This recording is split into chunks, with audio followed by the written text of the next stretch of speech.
Prime Minister Narendra Modi will be participating in the 47th ASEAN Summit virtually. This clearly rules out any meeting with the American President Donald Trump on the sidelines of the ASEAN Summit.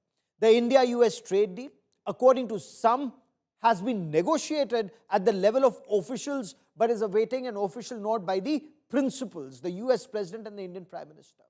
So has Prime Minister Narendra Modi, as some analysts argue, dodged the bullet by staying away from a one-on-one with the US President till the trade deal is finalized? Or should he have gone ahead with the ASEAN-India Summit given the importance given to India's Act East policy?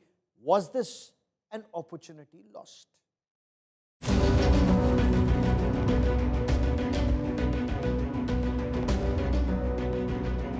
Prime Minister Narendra Modi will not travel to Kuala Lumpur for the ASEAN Summit later this week. Modi announced the decision on social media, ending all speculation about a possible meeting with US President Donald Trump. Instead, the Prime Minister will attend the summit virtually.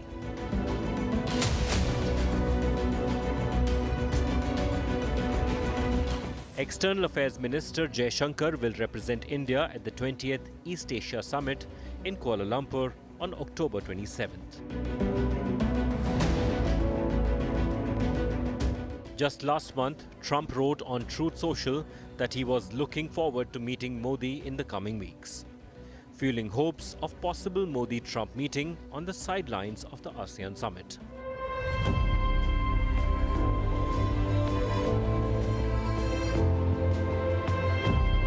Prime Minister Modi has been a regular face at the ASEAN Summit, attending it in person every year from 2014 to 2019. And virtually during the pandemic. He skipped the meet only once before in 2022.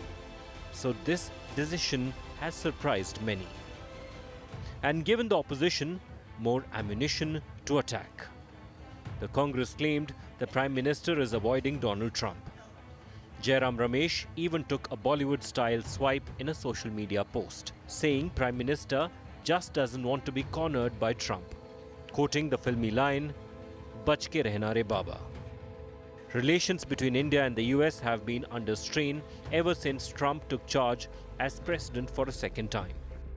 Trump has imposed tariffs of up to 50% on Indian goods, accusing New Delhi of funding Moscow's war on Ukraine through oil imports from Russia. Talks on a trade deal remain stuck over US demands for greater access to Indian farm and daily markets.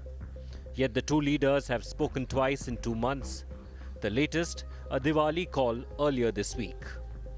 Trump once again claimed that India will stop buying oil from Russia. Spoke to the Prime Minister Modi today, as I mentioned before, and we just have a very good relationship. And he's not going to buy much oil from Russia. He wants to see that war end as much as I do. He wants to see the war end with Russia, Ukraine. And as you know, they're not going to be buying too much oil. So they've cut it way back, and they're continuing to cut it way back. With Prime Minister Modi joining virtually, there will be no handshake, no headline moment, just diplomacy at a distance. Bureau Report, India Today. Some global analysts are lauding India's quiet but firm diplomacy.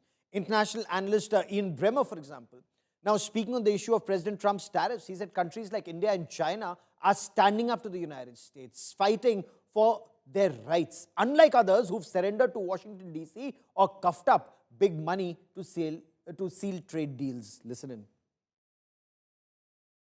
Many U.S. allies have moved to proactively limit damage from any future fight with the White House. The UK, the European Union, Southeast Asian countries have offered non-reciprocal trade deals.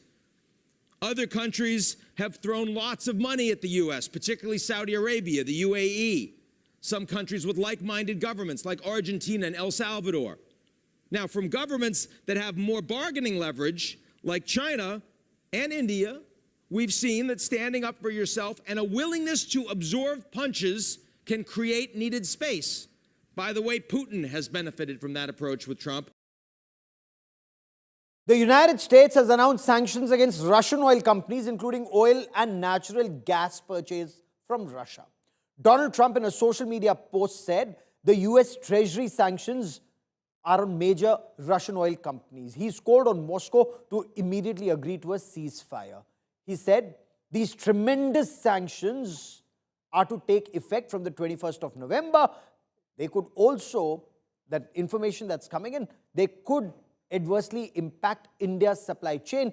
India, as of now, imports about close to 36% of our crude oil requirements from Russia.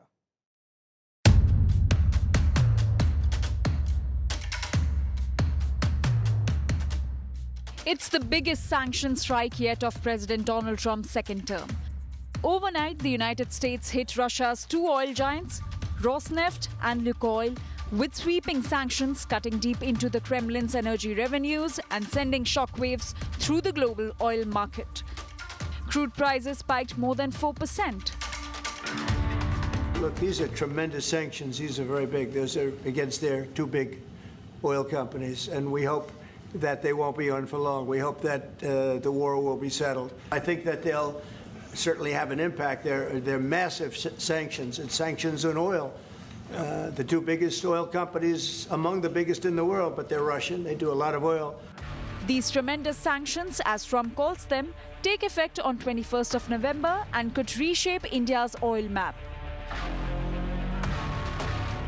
From almost zero Russian oil imports before the Ukraine war, India now sources about 36% of its crude from Russia, a supply chain it must now urgently recalibrate.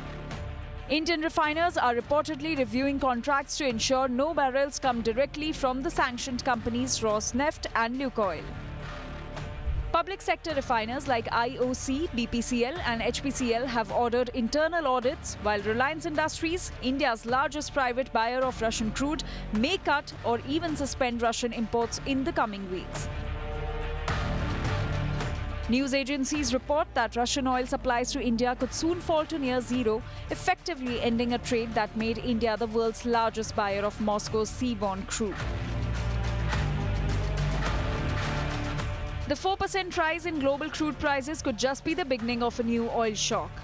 Traders are already pricing in tighter global supplies in the coming days. India has long argued that its purchases of Russian crude helped keep world oil prices stable. Now, the sanctions could bring more than just pain at the pump, higher import bills, a widening current account deficit, and pressure on the rupee.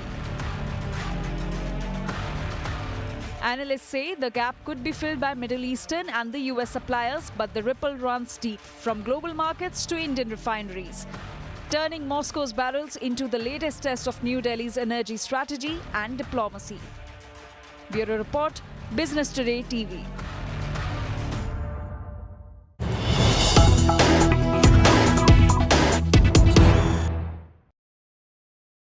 News just coming in. Congress Party MP Shashi Tharoor has hit out at the US President Donald Trump, criticizing Trump for making announcements on behalf of New Delhi. Shashi Tharoor has asked US President Donald Trump not to announce India's decisions to the world. He said India does not speak for Washington DC. White House should not try and speak for India, or words to that effect. The Congress MP said, and I quote, "I don't really think it's appropriate for Trump to be making announcement about India's decisions. I think India will make announcements about its decisions.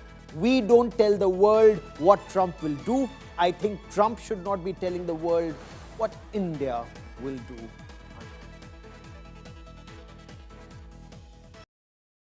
Let me now come to our big talking point today. Did Prime Minister Narendra Modi do the wise thing? Did he dodge a bullet, given President Trump's unreliability and unpredictability on what he may say? Or does it send out a negative message to ASEAN partners? Also, what does this mean for the Quad summit that is to be held in India, or is Quad already on the back burner? Let's try and make sense of some of these developments. Joining me on India First in a moment from now would be Daniel Silverberg, Managing Director at Capstone, former Pentagon and Capitol Hill official. Also with me is Ambassador Veena Sikri, former Ambassador to Malaysia and Bangladesh. Ambassador Ashok Sajjanhar joins us on the show. Siddharth Zarapi is Group Managing Editor, Business Today, with us on this Siddharth, in September, US President Donald Trump, in a Truth Social post, had said that he's looking forward to meeting Prime Minister Narendra Modi in the coming weeks as India and the US look to reset ties. Now, this led to intense speculation that the two world leaders may meet at the ASEAN Summit. Prime Minister Narendra Modi put out a message on X saying he looks forward to joining the ASEAN-India Summit virtually. Diwali celebrations, or is India avoiding an unpredictable Trump till there's clarity on the trade deal? Well, clearly, I think what we can say at this stage was that the visit had never been officially confirmed from our side, and therefore make what you want to make of it. But I think, Gaurav, what is really very, very significant are two separate actions and one comment really as far as Russian oil is concerned. The sanctions on Russian oil come as a very, very meaningful direct action against Russian crude oil purchases, and both China and India are very, very significantly impacted on account of that. And yet you also saw, Gaurav, that for the first time in several months, I would say, coming directly from the President Trump, an acknowledgement that for India, you couldn't simply turn off Russian crude oil, which had accounted for almost 1/3 and more of our purchases.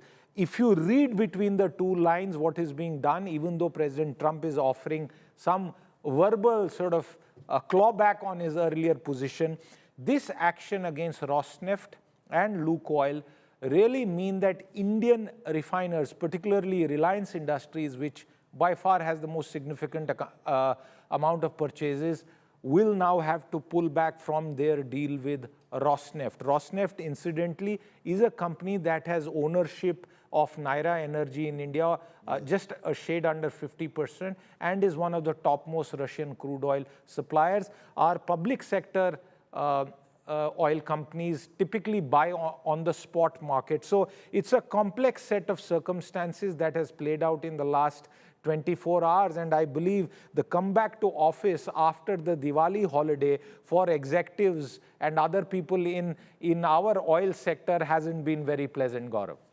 Because and before I bring in Ambassador Sikri and Ambassador Sajanhar, I want to understand from you, if these Russian oil companies have been sanctioned, the discounted crude is no longer available to us. If we buy from elsewhere, will it be so cheap, or will the oil bill now increase? That's a very good point. At the start of it, when we started buying oil, and remember the United States actually encouraged that, there was a price cap and there was a substantial discount. What has really happened is that that discount has been narrowing. It's been on a sort of reducing trajectory for quite some time. So it's not as if you're saving loads of money on account of Russian oil purchase. Russian oil purchase was also on account of the fact that one particular private sector company had a long-term contract with the supplier, and the way the oil market functions, long-term supply contracts provide you both price stability and assured supplies. All of that gets impacted. Were discounts the only reason that India purchased Russian oil? I don't think that was the case. Is there going to be a near-term impact? I would say we'll have to watch out for whether and if President Trump and the United States manages to force China to reduce its purchases of Russian oil. China is the world's largest importer of crude oil. China is also the largest importer of Russian crude. That is where the pendulum on prices will really swing in a substantial manner. So stay with me, Ambassador Sikri. What may have prompted the Prime Minister to attend the summit virtually? While it's the Malaysian side said it's the Diwali celebrations in India. In your view, good decision to avoid Trump, given a bilateral with Trump, given the kind of statements that we are seeing from White House?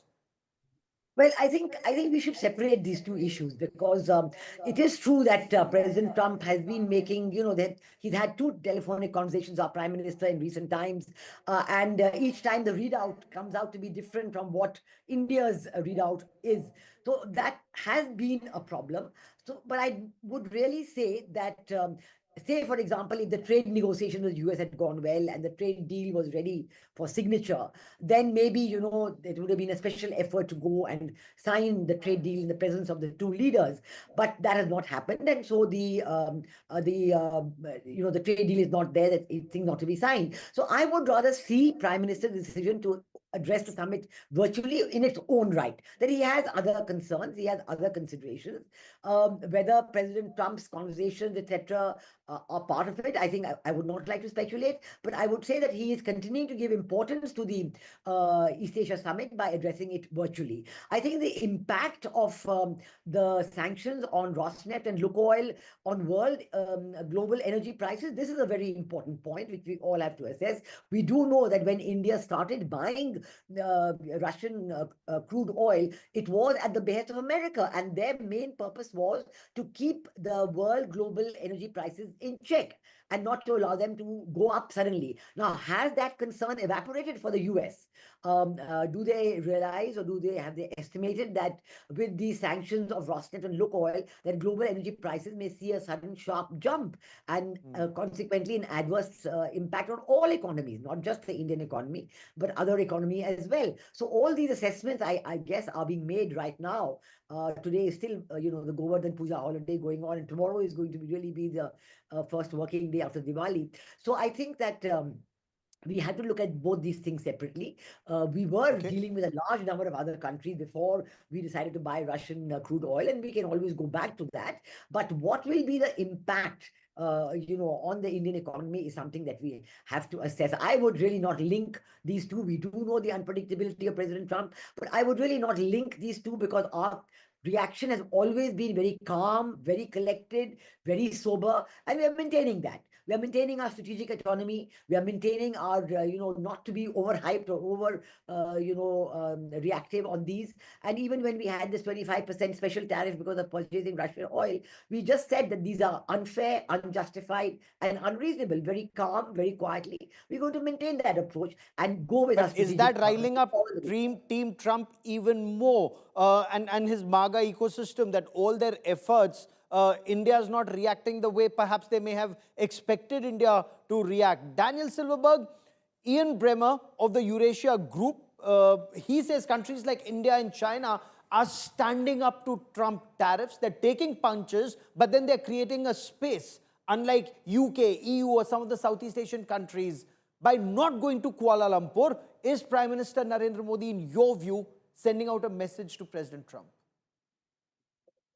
Well, I'm not going to speculate on what Prime Minister Modi himself might be thinking. And first, happy Diwali to you and to your listeners. But I will Daniel, tell thank you you. that from the U.S. perspective, notwithstanding the volatility we've seen in U.S.-India relations over the last few months, everyone here recognizes in Washington, India is core to U.S. efforts led by President Trump to counter China, to figure out a way to blunt Chinese regional influence, the kind of supply chain choke points we're seeing with critical minerals, the military challenges that China is posing. So from a U.S. perspective, I would dial down the significance of Prime Minister Modi not coming to ASEAN. I think that this administration will continue to view India as a key partner. Where I personally would identify or might be a little critical here is you got to walk and chew gum at the same time. I think the president is highly focused on Russia, on getting a deal to end Ukraine and the Ukraine conflict, which is why he just imposed probably some of the harshest sanctions we've seen since the beginning of this war. It was good to see him back rhetoric with deed. It's critical to keep the US-India relationship in a stable place. And I don't think it was lost on observers that the president had very warm interactions with Pakistan's president at the Middle East Summit earlier this month. Ideally, I'd like to see some further outreach to India. But all that said, I would not panic. I would not be terribly concerned that there's not going to be a Trump-Modi meeting right now. I think that the waters Okay. will calm in coming days. We've been hearing this for quite some time now, ever since the first set of sanctions or tariffs were imposed, 25%, then an additional 25%, and then Trump cozying up to a state sponsor of radical Islamist terror, Prime Minister Shahbaz Sharif, and, what would make Ambassador Sajjanhar, India, more uncomfortable, his cozying up to a radical Islamist army chief of Pakistan, Field Marshal Asim Munir. So none of Trump actions so far would indicate, except some words, that he cares for the relationship with India. But are you surprised Prime Minister Narendra Modi chose not to go? Some analysts have argued that he dodged the Trump bullet, or has he merely kicked it down the road? Yeah, thank you very much, Gaurav, for having me on the show. You have asked two questions. One is as far as President Trump is cozying up to Pakistan and to, Prime Minister Shehbaz Sharif and Asim Munir and all that. I think we need to see that there have been, as far as US policy on Pakistan is concerned, even in the past, there have been very many flip-flops. America will act on the basis of its interests. And I think at the moment, whether it is in the area of economic interest or strategic interest, there are a number of areas where the United States has identified. For instance, as far as strategically it is concerned, basically try to put a distance between China and Pakistan. These are iron brothers. Pakistan is getting very close, very tight embrace of China. Try to put some distance between that. Second is in terms of getting an access to Iran when the United States was trying to bomb Iran. It went after the nuclear facilities in Isfahan, Natanz, etc., Cordo, etc. So it wanted sort of access of the Pakistan airspace. Maybe also if it needs an air base sometime in Pakistan. Also, if it, Pakistan might have said some words that it could help it to get the Bagram air base, which Mr. Trump has been speaking about. And of course, on the economic side, you have issues like whether there are critical minerals that, Mr. Trump has got very interested in, whether it is the issue of cryptocurrencies, etc. So, there's a whole host. I don't think we should really be looking at the United States, not totally cozying up to Pakistan from the Indian prism, from the Indian perspective. Of course, the outcome of that we will need to deal with. And I think India is very capable and very competent to deal with that. Now, as far as, your, comment that whether it is Prime Minister Modi dodged the bullet, I think there have been a large number of commentaries, and I myself have made very many comments when I've said that the meeting between Prime Minister Modi and President Donald Trump, it would be ideal if it were to take place after the trade deal is signed, because we have seen over the last few months, whether it is what happened on the 10th of May when President Trump announced that he was instrumental in getting the cessation of hostilities, that trade was something that was used as an instrument, which is something that India has denied. So we know that President Trump can be very unpredictable.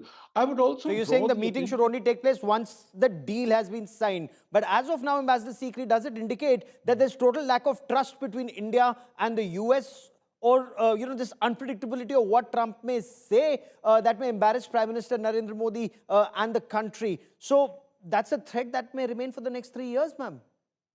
No, I think that I would rather go with what your panelist from USA said, that the importance of the US-India relationship remains very much on the table. And there have been a lot of statements from leaders on both sides about the continuing importance of the relationship. And the activities between India and USA, the trade deal is being negotiated, the joint exercises have taken place, the various meetings on the emerging and critical technologies and on other subjects are also continuing. So I think that we are maintaining a very even keel on that, and we certainly continue to attach the highest importance to the relationship with the USA. And it's in the interest of that, of keeping the the importance of the relationship on an even keel, on a growing keel, that it would be much better to conclude the trade negotiations, get that behind us, and then take it ahead from there. And certainly with this new announcement about Rosneft and Lukoil, it will introduce a certain amount of volatility into world energy markets, and certainly also for India, we'd have to look. So give us time to look at that again. So at this point, really speaking, a meeting on either of these counts would not carry much additional value. So that's why I have said in the beginning that let's not attach it only to the question of the Indo-US relationship. That is only one aspect. And the other aspect is certainly Prime Minister's other considerations about his scheduling, about elections in India. So many other issues are there. And those he's giving them the higher priority at this moment, as they deserve. And he will address the East Asia Summit virtually, which means he continues to attach the highest importance to the relationship with ASEAN and to India's participation in the East Asia Summit as well. So that the sanctions that have been imposed on the two Russian firms, the deal that India has had, not just Reliance, but overall, one, what is the expectation? How is it likely to impact India? And, in the past, Petroleum Minister Hardeep Puri has spoken that India anyways is not reliant on one country. I think we take oil from more than 40 countries, so we can diversify, go anywhere. But what about prices? Does it also impact prices? Or as of now, there is no apprehension on prices? Okay, I'll take the last bit of your question first very quickly. As far as retail prices or pump level prices for the Indian buyer is concerned, they have remained frozen now in the third year and running. The government has, and our oil PSUs have collectively ensured that any spikes on either side, the consumer has basically been protected. That's point number one. The larger question is that from 2022, there was a certain kind of oil purchase diversification that we did. It was on consequence of what the United States said. There was a price cap. There were other factors in play. I think that era that has kind of continued for the last 3 years is now coming to an end. What is the future? The future includes the fact, and I said this on your show yesterday, I pointed out again to everyone here, it's not as if we are only buying Russian oil. Yeah. We have substantial purchases of US oil. There is headroom to increase that, but it is a commercial decision entirely. It's for the first time that a country is using both trade tariffs, import tariffs as a punishing tool. It's also now decided to use economic sanctions on consequently that impact or have the potential to impact Indian companies to go together. Is this basis rational trade? No. The ultimate aim is to get Russia to kneel in some way. My question that I'm tossing back at you, Gaurav, is will it change Russian strategy in Ukraine? Will it bring them to the peace table? I think that's the larger question that we need to discuss. Indian oil companies are already adapting to this evolving scenario, and over the next few weeks, you will see a markedly different approach to ensure that energy security and prices for Indians remain stable. Dmitry Medvedev seemed to indicate that this will only harden Russia's stance, and he looks at it as an act of war. But we'll get our analysts and experts to comment on that. Daniel Silverberg, the Quad Summit, at least 3 of the 4 Quad partners could also have met on the sidelines of the ASEAN Summit. India, Japan, the United States of America. Is the Quad also now on the back burner, given that President Trump and President Xi Jinping could be, meeting and trying and sorting out some of their issues? Is Quad on the back burner? I don't think so. No question that this White House right now, I would say, is overwhelmed in some ways, and it operates in a chaotic fashion in the best of days. Remember, you're talking about a White House that is highly personality driven, that has a ton of internal factions that are competing for the president's attention. And so on any given day, you have your internationalists, your MAGA crowd, your tech bros, the economic realists like Secretary of the Treasury Besant, who are all trying to get Trump's ear to wield the holy pen of the Truth Social tweet. So I would argue this administration right now is near entirely focused on figuring out what are they going to do with President Xi? What is the trade dynamic going to be? The gives, so to speak, at the ASEAN Summit. I would say a close second is genuinely trying to bring the Russia-Ukraine war to an end. I do think these sanctions are highly significant, not just symbolic. Russia's response, including nuclear saber rattling, indicates they take this very seriously. They know that this was a significant elevation.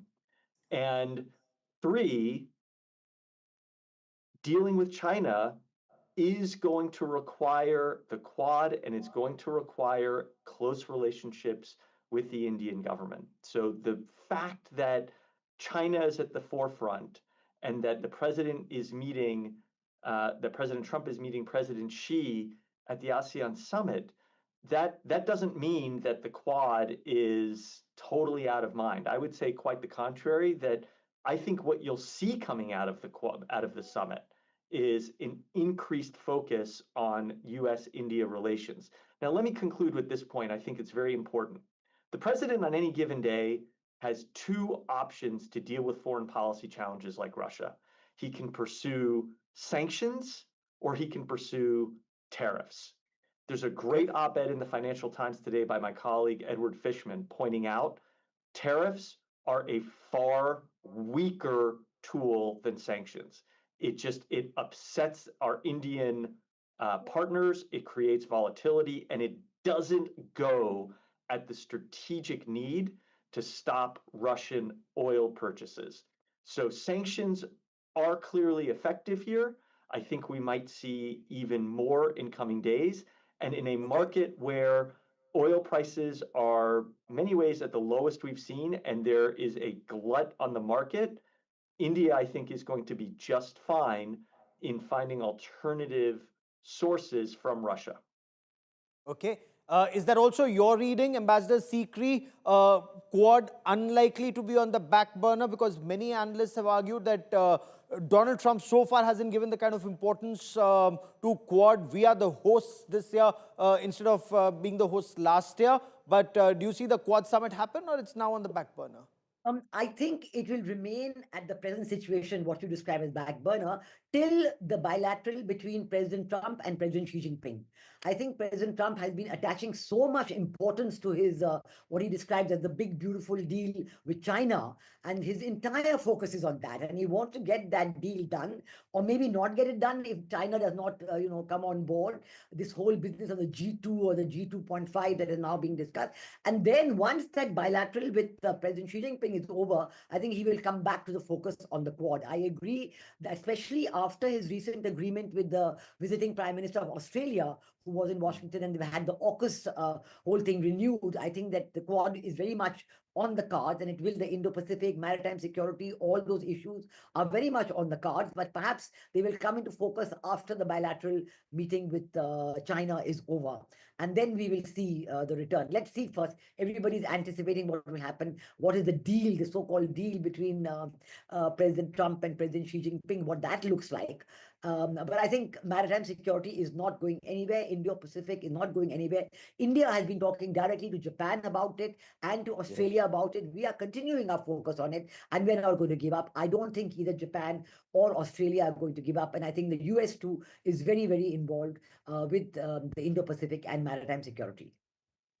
So, Ambassador Sajjanhar, in that light, it's a wiser thing for Prime Minister not to go for the ASEAN summit right now. But how are ASEAN partners likely to see India, the Prime Minister, address it virtually, and perhaps Dr. Jaishankar holding fort till there's a more opportune moment for the Prime Minister to interact in person with ASEAN countries? No, I don't think it'll be misunderstood in any way by the ASEAN countries. Our relations with ASEAN are very strong. It's not only on the platform of the East Asia Summit that India interacts with the ASEAN countries. India interacts, at bilateral level. We have, visits from, we just had visits of the Philippine president, of the Singapore prime minister, etc. So we keep on having, and Prime Minister Modi also keeps on going for bilateral visits. This is not the only platform, and basically when the Prime Minister goes there for the East Asia Summit, of course there is the India plus ASEAN conversations that take place. There are so many other platforms that we have in terms of our interaction. It's a very important relationship. It is, in fact, the pillar of our East Asia, Act East policy, also the Indo-Pacific policy. The ASEAN countries realize that, the ASEAN countries know that. If you permit, Gaurav, I could add just one comment on the significance of Quad. It is, first of all, we must realize that it is Mr. Trump's baby. The Yes. reinvigoration, the reincarnation of Quad in 2017 was done by Mr. Trump when he participated in the East Asia Summit in Manila in 2017. And after that, it has been taken to the summit level by President Joe Biden. And it was thought that, the first meeting of the Trump administration on the 21st January was of the foreign ministers of the Quad Of Quad. countries, and all Yes. four of them met. Right now, there was another meeting of the foreign ministers of the Quad countries that has taken place. But I think what has really raised eyebrows is that on the sidelines of the UNGA, when every year this meeting takes place of informal meeting of the Quad members, and all Quad foreign ministers were there, but that did not take place. And then, Yes. of course, if you have to have a summit, there is a lot of preparation that is required. It is not as if you decide today and next month you can have a summit. So obviously, as far as this year is concerned, there is going to be no summit. So we'll also, there are so many views and thoughts that are coming out of Washington, whether what President Trump had decided in 2017, the national security strategy, which identified China as a strategic competitor. Right now, is Mr. Trump really looking at China as a strategic competitor, or Or only he's as looking an at the G2 economic model. rival? That's the question I wanted to take to Daniel Silverberg. Where do we still have a window for a Quad summit? It's already, end October. There's a window of November, December. You have the Russian President Vladimir Putin, who will be coming to India for the annual summit with Prime Minister Narendra Modi. And can there be a Quad summit with 50% tariffs in place? Or do we work in various compartments that, okay, strategic relationship one level, trade at another level, high-end technology at the third level, Daniel Silverberg? Gaurav, I play the American stereotype all too well. I am a wild optimist here. I think that where there's a will, there's a way. And if the president deems that it is useful to have face-to-face meetings, this administration will proceed with a Quad summit in coming weeks. You're already seeing olive branches extended to the Australians. There was some turbulence earlier this year where the Pentagon was signaling that they might cancel the AUKUS nuclear agreement. And the president made very clear this week in the Oval Office with Prime Minister Albanese that that AUKUS agreement, that's here to stay. And I think that that's an important signal for India as well, that it might not be front page news. The president might be focused on other things, but the Quad is going to remain a priority, whether it happens this year or early next year. No one is able to predict that. But the Okay. fundamentals of a strong U.S.-India alliance, having Australia play a critical role in securing the Indo-Pacific theater, that those dynamics aren't changing. And if anything, once the president's attentions shift, and he is a highly personality driven individual, once his attentions shift from dealing with President Xi, dealing with the Middle East conflict, which also remains a Okay. priority, and Russia Ukraine, I am quite confident that there will be some form of a bear hug with Prime Minister Modi, even if Okay. a trade deal is not worked out. Very interesting. Even if a trade deal is not worked out. So in February, they spoke of this compact trade, high-end technology and defense. Perhaps they're moving in three different silos and not together. We'll have this debate, a longer conversation, but is that window still available? To all my guests, many thanks for joining me. An India Today exclusive on Pakistan's Jihadi Janes. After India struck Muridke and Bahawalpur, the headquarters of Lashkar-e-Taiba and Jaish-e-Mohammed, Pakistan, through its terrorists, is trying to hit back.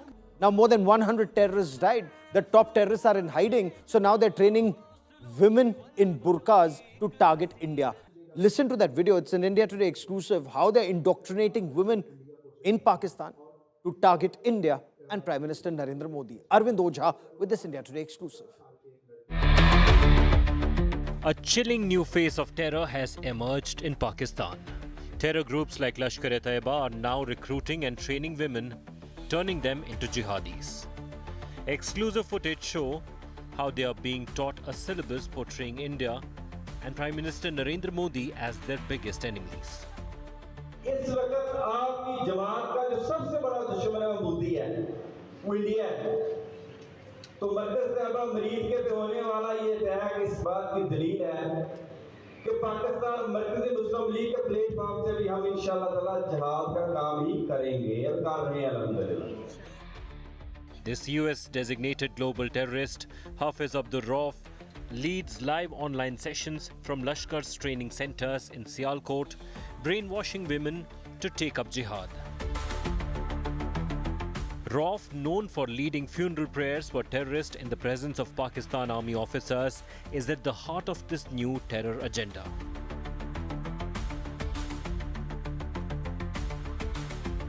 These videos expose Lashkar's growing network of civil and political fronts disguised as social and empowerment groups, used to recruit, train and radicalize women and youth. Disturbingly, intelligence sources say Pakistan Army and police officers are involved in these so-called empowerment programs, providing both tactical and ideological training. After India's Operation Sindoor, terror groups in Pakistan are innovating, turning women and youth into new faces of jihad, a grim new chapter in terrorism. Bureau Report, India Today.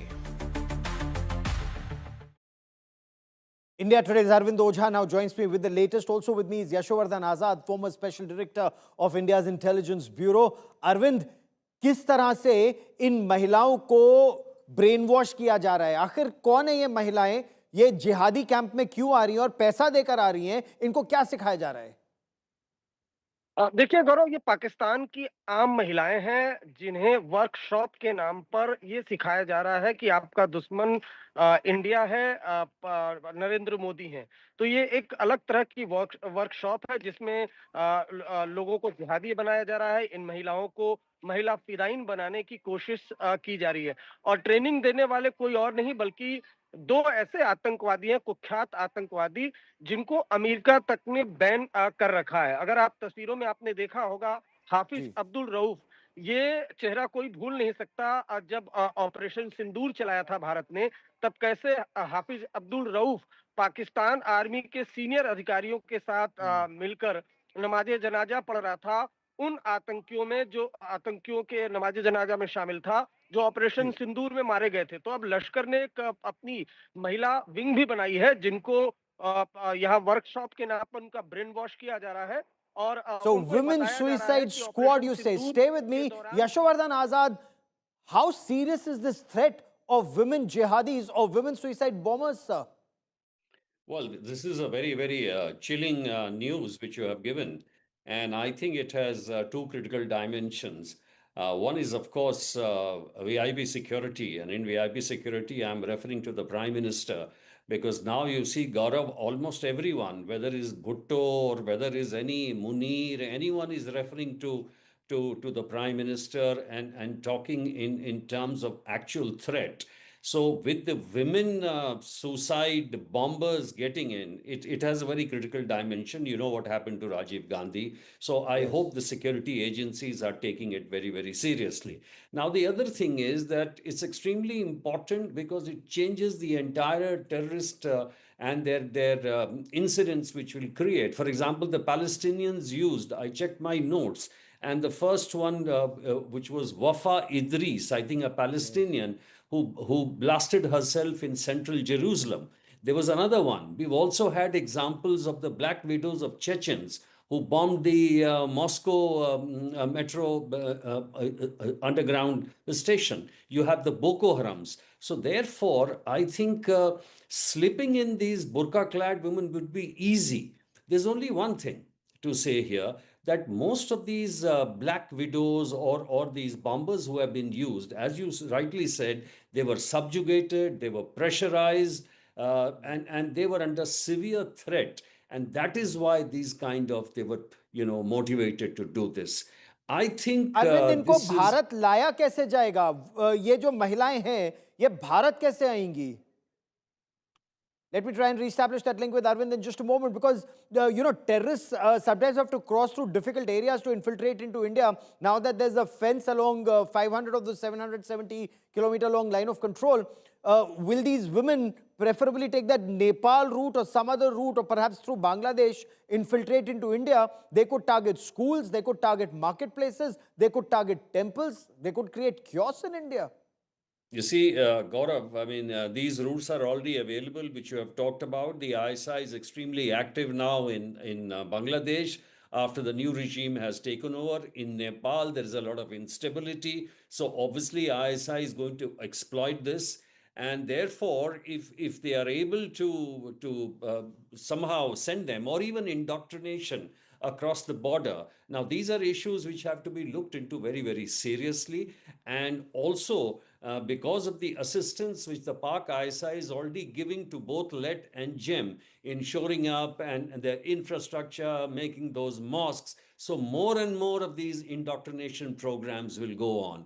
And therefore, it's extremely important to keep this in mind and to bolster our defenses, both in the area of VIP security and also these routes which we have to watch. These the intelligence agencies would have to keep in mind. My other fear, sir, is if I take you back in history, the Batla House encounter in which we lost brave Inspector Mohan Chand Sharma, the local terrorists who were indoctrinated, Indian Mujahideen, the Azamgarh module, the Batla House module, they could indoctrinate locals here online and, God forbid, try and use them. How does one guard against this threat? No, absolutely right. And this is exactly what I said, indoctrination across the border. Because there are already these schemes over the internet where people, in fact, if you remember, ISIS was doing it very, very frequently in trying to get people to go there. And many of them we had interviewed from Kerala who had gone. Some of them had come back, some were killed, and some were right there. So this is extremely important, and the watch should continue. There are various ways of doing it. I think there are certain areas which are already under notice.